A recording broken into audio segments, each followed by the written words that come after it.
The Siege of Acre took place in 1291 and resulted in the loss of the Crusader-controlled city of Acre to the Muslims. It is considered one of the most important battles of the period. Although the crusading movement continued for several more centuries, the capture of the city marked the end of further crusades to the Levant. When Acre fell, the Crusaders lost the last major stronghold of the Crusader Kingdom of Jerusalem. They still maintained a fortress at the northern city of Tartus, engaged in some coastal raids, and attempted an incursion from the tiny island of Ruad, but when they lost that as well in 1302–3 in the Siege of Ruad, the Crusaders no longer controlled any part of the Holy Land. Background: the main turning point in the Crusades was in 1187 when, after the pivotal Battle of Hattin, the Christians lost Jerusalem to the forces of Saladin. In the same year, Saladin was able to conquer a great part of the Kingdom of Jerusalem, including Acre and Jerusalem. This led to the Third Crusade, during which Acre was besieged and eventually fell in the hands of the Christians in 1191. It became the base of operations and capital of the Kingdom of Jerusalem for most of the next 100 years. The religious orders had their headquarters in and near Acre, from which they made crucial decisions in military and diplomatic efforts. For example, when the Mongol forces came in from the east in the mid-13th century, the Christians saw them as potential allies, but also maintained a position of cautious neutrality with the Muslim forces of the Mamluks. In 1260, the barons of Acre allowed the Mamluks to pass through the territory unhindered, which enabled the Mamluks to achieve a decisive victory against the Mongols at the pivotal Battle of Ain Jalut in Galilee. However, most relations with the Mamluks were not as cordial. With the rise of the Mamluk Sultanate in Egypt in 1250, an even more dangerous and formidable enemy than the Ayyubids with heavy cavalry to match Crusader knights, the destruction of the remaining Crusader territories gathered pace. They also proved to be much more hostile. After the Battle of Ain Jalut, Mamluk forces began attacking Crusader holdings as early as 1261 under Sultan Baybars. In 1265, Caesarea, Haifa and Arsuf all fell to the Sultan. The following year saw the loss of all the important Latin holdings in Galilee. In 1268 Antioch was taken. To help redress these losses, a number of minor crusading expeditions left Europe for the East. The abortive crusade of Louis IX of France to Tunis in 1270 was one such attempt. The minor Ninth Crusade of Prince Edward of England in 1271–1272 was another. Neither of these expeditions was capable of giving any sound assistance to the beleaguered Latin states. The forces involved were too small, the duration of each of the crusades too short, the interests of the participants too diverse to allow any solid accomplishment. Pope Gregory X labored valiantly to excite some general enthusiasm for another great crusade, but he labored in vain. The failure of his appeal was variously ascribed by the Pope's advisers to the laziness and vice of the European nobility and to clerical corruption, though each of these factors may have been in part to blame. A more basic reason for the failure seems to have been the debasement of the ideal of the crusade itself. The use by Gregory X's predecessors of the label and privileges of the crusade to recruit armies which could fight the papacy's European enemies had done much to throw the whole movement into disrepute. In any event, no crusade of any major importance was forthcoming, despite the Pope's best efforts. Meanwhile, the attacks on the Latin East continued, as did also the internal difficulties within what was left of the Latin kingdom. By 1276, the situation, both external and internal, had become so perilous that the King of Jerusalem, Henry II, withdrew from Palestine altogether to take up his abode on the island of Cyprus. The desperate plight of the Latin kingdom worsened. In 1278, Latakia fell.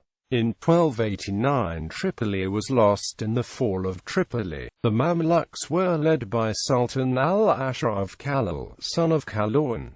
Kaloan had begun preparations for the siege but died in November 1290. Defensive efforts. Decades of communications between the Europeans and the Mongols, towards the possibility of creating a Franco-Mongol alliance, had not produced any noticeable results, and attempts to raise a new army from Italy merely gave an excuse for the final attack by the Muslims. Muslim attack on the city. Following the fall of Tripoli, King Henry of Cyprus sent the Seneschal Jean de Grailly to Europe to warn European monarchs about the critical situation in the Levant. Jean met with Pope Nicholas IV, who shared his worries and wrote a letter to European potentates to do something about the Holy Land. Most, however, were too preoccupied by the Sicilian question to organize a crusade, as was King Edward I, too entangled in troubles at home. One Arabian account claims that an affair between a rich young wife of the city and a Mussulman was discovered by the husband, who gathers together some friends, goes out from Ptolemy and immolates them both to his injured honor. Some Mussulmans are drawn to the spot. The Christians come up in still greater numbers. The quarrel becomes angry and general, and every Mussulman is massacred. The Christians feared this would give the Sultan a pretext on which to renew the war and petitioned the pontiff to send further aid. The aid, according to Michaud, came in the form of 25 Venetian galleys carrying 1,600 men, levied in haste in Italy. Other sources claim 20 galleys of men to be peasants and unemployed town folks from Tuscany and Lombardy, led by Nicholas Tiepolo, the son of the Doge, who was assisted by the returning Jean de Grailly and Roux of Sully. These were then joined by 5 galleys from King James II of Aragon, who wished to help despite his conflict with the Pope and Venice. These reinforcements from Italy were ill-disciplined and, having no regular pay, resorted to pillaging indiscriminately from both Muslims and Christians before setting out from Acre. According to Runciman, they attacked and killed some Muslim merchants around Acre in August 1290, though Michaud's account reports that they instead laid waste towns and villages all about with pillaging and massacre. In any case, if the Sultan Kaloan were in need of a further pretext for attack, he certainly now had one. Kaloan asked for the men guilty of the killing to be remitted to him so that he could apply justice.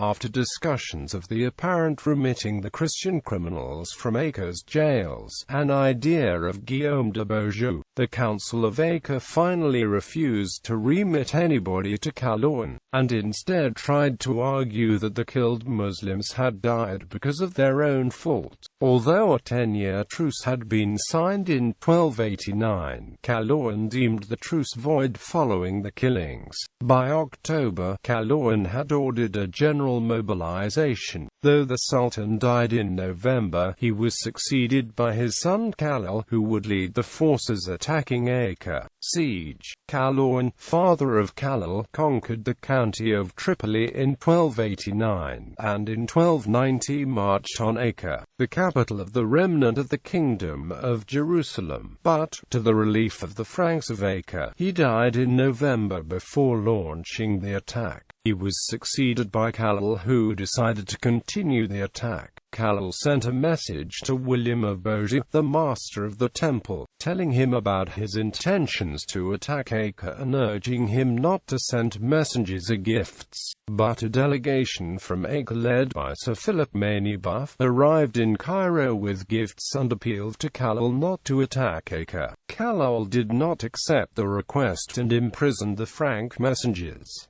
Amassing of forces. Al-Ashraf Khalil assembled the forces of Egypt and Syria, which included a great number of volunteers and siege engines from everywhere at ISNI Al-Akrad. Some of Khalil's catapults were huge and had such names as Al-Manshuri and the Furious, in addition to lighter but potent mangonels called Black Bulls.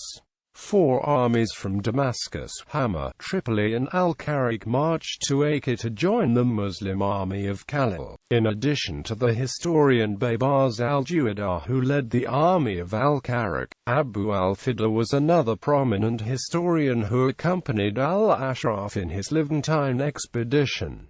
Call for aid from Europe. The Franks of Acre were for some time aware of the seriousness of the situation. They asked for help from Europe which resulted in nothing significant. A small group of knights, among them the Savoyard Otto of grandson, were sent by King Edward I of England. Burchard of Schwanden, the Grand Master of the German Teutonic Knights, resigned and was replaced by Conrad von Feuchtwang, and who suddenly left Acre for Europe. The only noteworthy reinforcement came from King Henry II of Cyprus, who fortified the walls and sent forces led by his brother Amalric to defend the city. The defences Acre was well defended by 2 lines of thick walls and had 12 towers which were built by European kings and rich pilgrims. The siege begins on the 5th of April 1291. Khalil's forces stood in front of Acre. The army of Hama took its position on front of the Templars' tower, while the Muslim army stretched out from the end of the wall of Munmusad up to the Gulf of Acre. The Dilas stood on a small hill near the shore on front of the Tower of the Legate. For 8 days the walls both armies engaged in occasional clashes. At the end of the 8 days the Muslims set up barricades and began to move further towards the city, using wicker screens, till in the end they reached the edge of the wall, while continuously bombarding the walls with trebuchets.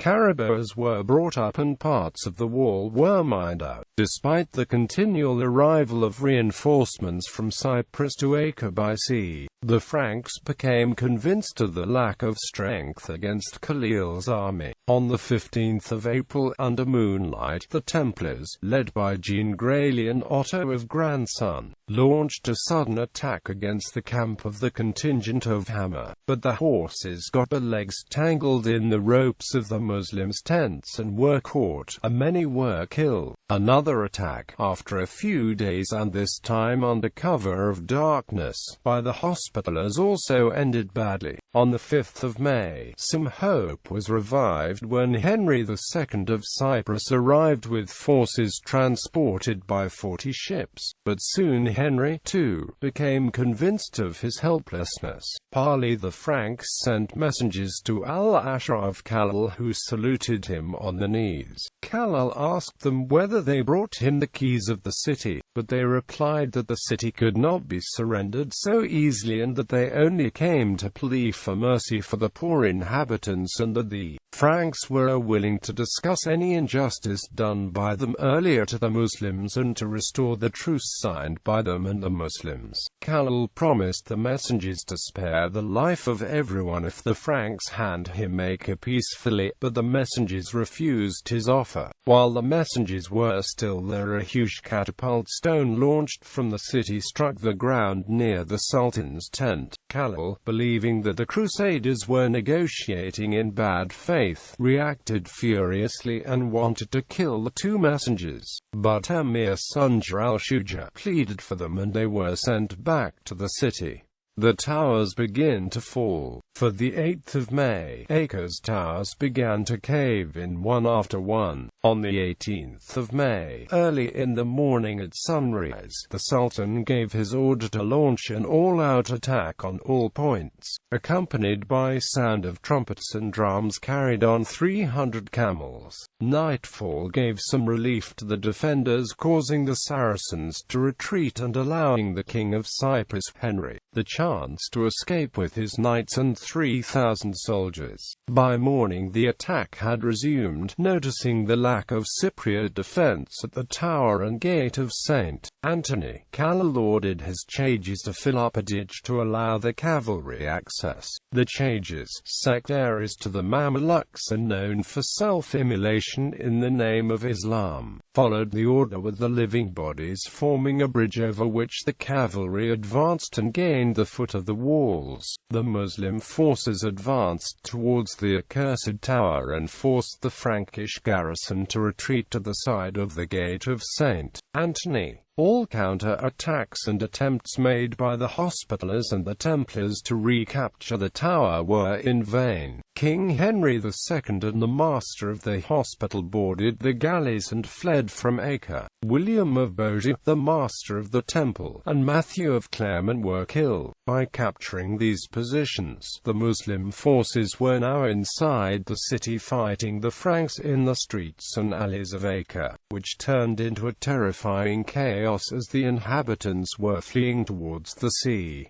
How many inhabitants perished on land and in sea is unknown. Acre falls. Before night on Friday the 18th of May 1291, Acre, after being in the hands of the Franks for 100 years, was in the hands of Al-Ashraf Khalil and his army after a siege of 43 days, with the exception of the huge headquarters of the Templars which stood on the west side of the city seashore. After a week, Al-Ashraf Khalil negotiated with Petit-Assevri, who was in charge of the Templars, and it was agreed that the Templars and everyone inside the fortress would have free passage to Cyprus. But the Sultan's men who were sent to the fortress to supervise the evacuation seemed not disciplined enough to handle the matter and were massacred by the Templars. Under the cover of darkness, Tabogadan, the new master of the temple, left the fortress for Sidon with a few people and the fortune of the Templars. In the morning, Peter de Sèvres went to the Sultan to settle a new negotiation, but he was arrested with his followers